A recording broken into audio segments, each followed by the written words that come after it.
Qui seront les acheteurs d'un appartement en 2026? Si tu regardes cette vidéo, c'est que tu te poses la question, tu te dis, bon, j'ai décidé ou je m'interroge sur la vente de mon appartement et tu aimerais savoir si tu vas réussir à le vendre rapidement et à qui. Dans cette vidéo, je vais t'expliquer tout ça, mais si tu ne me connais pas encore, je me présente rapidement. Audrey Cédric, dirigeant de l'agence ABD Immo, agence de sous-location et mandataire Immo. Chaque semaine, j'accompagne mes clients à vendre leurs biens le plus rapidement possible et au juste prix. Première chose que tu dois connaître, c'est le profil des acheteurs aujourd'hui. Les acheteurs d'aujourd'hui sont plutôt des primo-accédants, des gens qui n'ont jamais acheté de biens, qui cherchent leur première résidence principale. Donc, souvent, dans le marché des appartements, c'est des jeunes actifs, dans la vingtaine, dans la jeune trentaine, dans le début de la trentaine, qui n'ont pas beaucoup d'expérience et qui te ressemblent peut-être quand tu as acheté ce bien en question.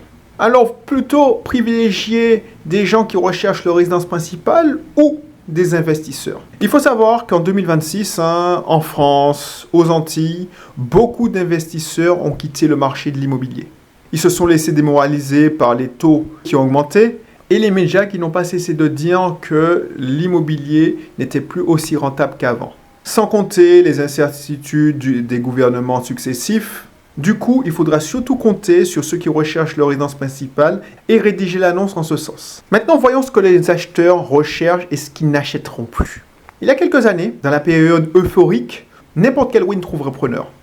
Maintenant, on est dans un marché d'acquéreurs et ils veulent surtout éviter de gros travaux, de grosses réhabilitations. Et c'est pour ça que certains biens stagnent, car ils ne sont pas au prix du marché et qu'ils ne sont pas bien mis en valeur. Et c'est là qu'il faudra s'adapter ou rester bloqué. Il ne faudra pas faire comme certains vendeurs qui ne veulent rien entendre sur une baisse de prix. Ils refusent toute négociation, même si on a une offre acceptable.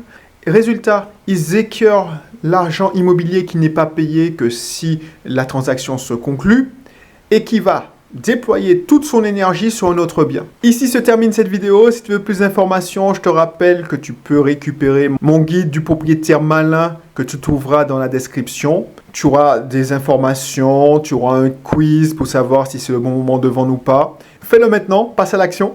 Et ensuite, on se retrouve pour une prochaine vidéo. Allez, bye bye.